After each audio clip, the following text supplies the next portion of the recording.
আসসালামু আলাইকুম ওয়া রাহমাতুল্লাহ। ইন্নাল হামদুলিল্লাহ ওয়াস সালাতু ওয়াস সালামু আলা রাসূলিল্লাহ ওয়া আলা আলিহি ওয়া আসহাবিহি ওয়া মান ওয়ালা, আম্মা বা'দ। শুকরিয়া আল্লাহর দরবারে, আলহামদুলিল্লাহি হামদান কাসীরান তাইয়্যিবান মুবারাকান ফি। ইয়া রাব্বি লাকাল হামদু কামা ইয়ানবাগি লিজালালি ওয়াজহিহি ওয়া আযীমি সুলতানিক। দরুদ ও সালাম বিশ্বনবী মুহাম্মদ রাসূলুল্লাহ সাল্লাল্লাহু আলাইহি ওয়াসাল্লামের উপরে, আল্লাহুম্মা সাল্লি আলাইহি আল্লাহুম্মা বারিক আলাইহি। সম্মানিত ভিউয়ার্স, আজকে আলোচ্য বিষয় অকৃতজ্ঞ আজ জাতি। আজ জাতি সম্পর্কে গুরুত্বপূর্ণ তথ্যবহুল আলোচনা করবো ইনশাআল্লাহ। আমা তাওফিক ইল্লা বিল্লাহ, আলাইহি তাওয়াক্কালতু ওয়া ইলাইহি উনীব। আজ জাতি এমন একটি জাতি, যে জাতি ছিল খুবই শক্তিশালী জাতি। সেই জাতির উপরে কোরআন ও সুন্নাতে আলোচনা করবো ইনশাআল্লাহ। সূর্যের আলো তখন পুরোপুরি ফোটেনি। দিগন্তের লালচে আভা আরেকটি নতুন দিনের আগমন দিচ্ছে। প্রসাদের ছাদ দাঁড়িয়ে দিগন্তের দিকে চেয়ে আছে এক যুবক। তার চোখে গর্ব, মুখে আত্মতৃপ্তির হাসি, চারপাশে রাজকীয় আয়োজন। দিগন্তের দিকে চেয়ে নিজেকেই প্রশ্ন করল সে, এই নগর, এই প্রসাদ, এই শক্তি, এগুলো কি কখন ধ্বংস হতে পারে? ওই যুবক অট্টালিকার উপরে দাঁড়িয়ে শান শওকতের সহিত সে বলতেছে, এই নগরী, এই প্রসাদ, এই রাষ্ট্র, এটা কি কখনো ধ্বংস হতে পারে? এগুলো কি কখনো বিলীন হতে পারে? কেউ যদি তখন তাকে বলতো, হ্যাঁ, একদিন সব ধ্বংস হয়ে যাবে, একদিন সব বিলীন হয়ে যাবে, সব কিছু তছনছ হয়ে যাবে, তাহলে হয়তো সে তার উত্তর শুনে হাসতো, তাকে বিদ্রুপ করতো। কারণ তারা নিজেদেরকে অনেক শক্তিশালী জাতি হিসেবে জানতো এবং এটা ধারণা করতো তাদেরকে কেউ ধ্বংস করতে পারবে না। নাউজুবিল্লাহ। সে মনে করতো, ধারণা করতো, তাদেরকে কেউ ধ্বংস করতে পারবে না। তৎকালীন সময়ে তারা ছিল পৃথিবীর সবচেয়ে শক্তিশালী জাতি। তাদের নগর ইরাম ছিল স্বপ্নের এক শহর। এই শহরের রাজপ্রাসাদগুলো ছিল বেশ দৃষ্টিনন্দন। অট্টালিকাগুলো কারুকাজে মোড়ানো। এগুলো ছিল তাদের অহংকারের প্রতীক। তারা পাহাড় কেটে ঘর আনতো, উর্বর জমিতে ফসল ফলাতো, বিশাল বিশাল জনধারা ভরে রাখত মিষ্টি পানি দিয়ে। তাদের দেহের গঠন ছিল খুবই অদ্ভুত। তারা আমাদের মতো ছিল না। তারা ছিল সুঠাম দেহের অধিকারী। উচ্চতায় ছিল বিশাল লম্বা। সোজাভাবে বললে তারা ছিল দানবের মতো। আল্লাহু আকবার। চিন্তা করা যায়, একটা মানুষ দানবের মতো কেমন করে হতে পারে? এত শক্তিশালী, এত লম্বা, এত উঁচু, সুঠাম দেহের অধিকারী।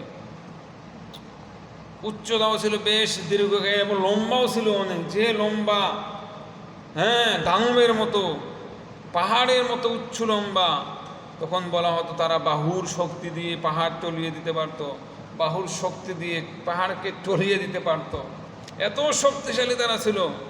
তারা এতটাই শক্তিশালী জাতি ছিল যে তাদের সাথে অন্য কোনো জাতির তুলনা হতো না, অন্য কোনো জাতির তুলনা হতো না। তাদের সামনে অন্য জাতিগুলোকে মনে হতো খুবই দুর্বল, অনগণ্য। এই আজ জাতি বাতি রেখে যে জাতিগুলো অন্য জাতি ছিল, তাদের কাছে মনে হতো এরা নগণ্য, দুর্বল, অসুস্থ। শুধু মনে হতো না, তারা নিজেরাই নিজেদের শক্তি দাবি করতো। তারা নিজেরাই বলতো, আমরা পৃথিবীর শ্রেষ্ঠ জাতি। কোরআনে এসেছে তারা বলতো, আমাদের থেকে অধিক শক্তিশালী আর কে হতে পারে, কে আছে? এই যে তারা এত শক্তিশালী, এত শক্তির উৎস কি? এই শক্তি তারা কোথায় পেয়েছে? তাদের এই শক্তির পেছনে কি ছিল?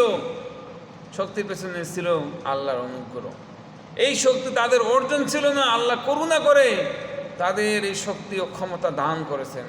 অথচ তারা ভেবেছিল এই শক্তির উৎস তারা নিজেরাই। তারা আল্লাহর দয়া ও নিয়ামতের কথা ভুলে গেছে, ভোগ বিলাসে ডুবে গেছে। তাদের অন্তরে হয়ে গেল অহংকারের বিষ। তারা ভাবতে লাগলো কারো কাছে জবাবদিহি করতে হবে না। ধীরে ধীরে তাদের হৃদয়ে হয়ে উঠল পাথরের মতন কঠিন। তারা দুর্বলদের উপর চালালো অত্যাচার, ক্ষমতাকে বানালো জুলুমের হাতিয়ার। এভাবে তারা এক অভিশপ্ত জাতি হিসেবে আত্মপ্রকাশ করলো। যেমন এর আগে কিছু জাতি, যেমন গোষ্ঠী, কিছু দল আমাদের উপর অত্যাচার নির্যাতন জুলুম করতেছিল। তারা মনে করছিল 1 বছর 2 বছর না 40 বছর না, আমরা লক্ষ কোটি কোটি কিয়ামত পর্যন্ত থাকবো, নাউজুবিল্লাহ। কিন্তু আল্লাহ তাআলা তাদের চক্রান্ত, তাদের নস্যা ধ্বংস করে দিয়েছে, তাদেরকে বিলুপ্ত করে দিয়েছে, এমনকি তাদেরকে দেশ থেকে উৎখাত করেছে। আলহামদুলিল্লাহ। এই আজ জাতি তারা বলেছিল যে আমরা কোনোদিন ধ্বংস হব না। যখন তাদের এই অহংকার, এই কৃতজ্ঞতা চরম সীমায় পৌঁছল, আল্লাহ তাদের হেদায়েতের জন্য পাঠালেন একজন নবী। তিনি ছিলেন হুদ আলাইহিস সালাম। হুদ আলাইহিস সালামকে পাঠানোর উদ্দেশ্য হলো তাদেরকে বোঝানো, তাদেরকে সতর্ক করা। হুদ আলাইহিস সালাম তাদেরকে সতর্ক করলেন, তাদেরকে বোঝাতে শুরু করলেন। হুদ আলাইহিস সালাম তাদেরকে সতর্ক করতে গিয়ে বললেন, হে আমার জাতি, হে আমার জাতি, একমাত্র আল্লাহর ইবাদত করো, আবুদুল্লাহ ওয়ালা তুশরিকু বিহি শাইআ।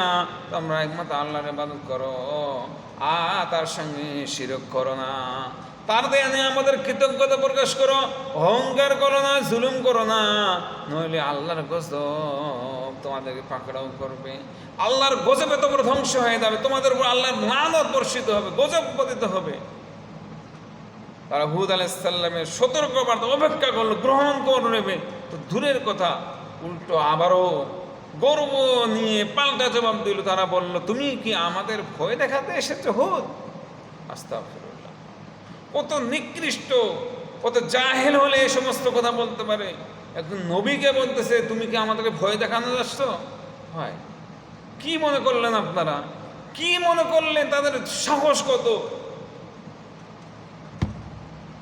হুদ আলাইহিস সালামকে সতর্কবার্তা করলেন, অপেক্ষা করলে তো গ্রহণ করবে, দূরের কথা উল্টো আরো গর্ব নিয়ে পাল্টা জবাব দিল। তারা বলল, তুমি কি আমাদের ভয় দেখাতে এসেছো হুদ? আমরা তো পাহাড়ের মতো শক্তিশালী। আস্তাগফিরুল্লাহ। আমাদের কেউ কিছু করতে পারবে না। আমাদের পূর্বপুরুষগণ তো এরকমই ছিল, তারা তো ধ্বংস হয়নি। সূরা হামিম সাজদার 15 নম্বর আয়াতে এমন এই কথাগুলো বর্ণনা রয়েছে।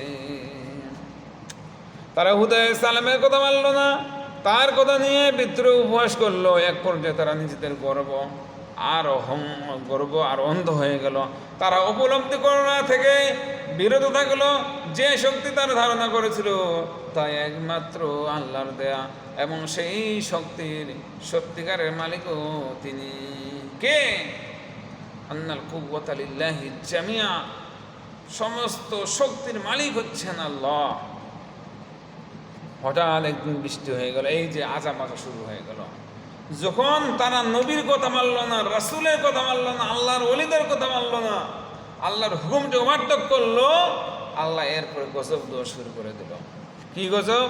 একদিন হঠাৎ বৃষ্টি বন্ধ হয়ে গেল। কয়েক মাস, বছর পেরিয়ে গেল, বৃষ্টির কোনো দেখা নেই।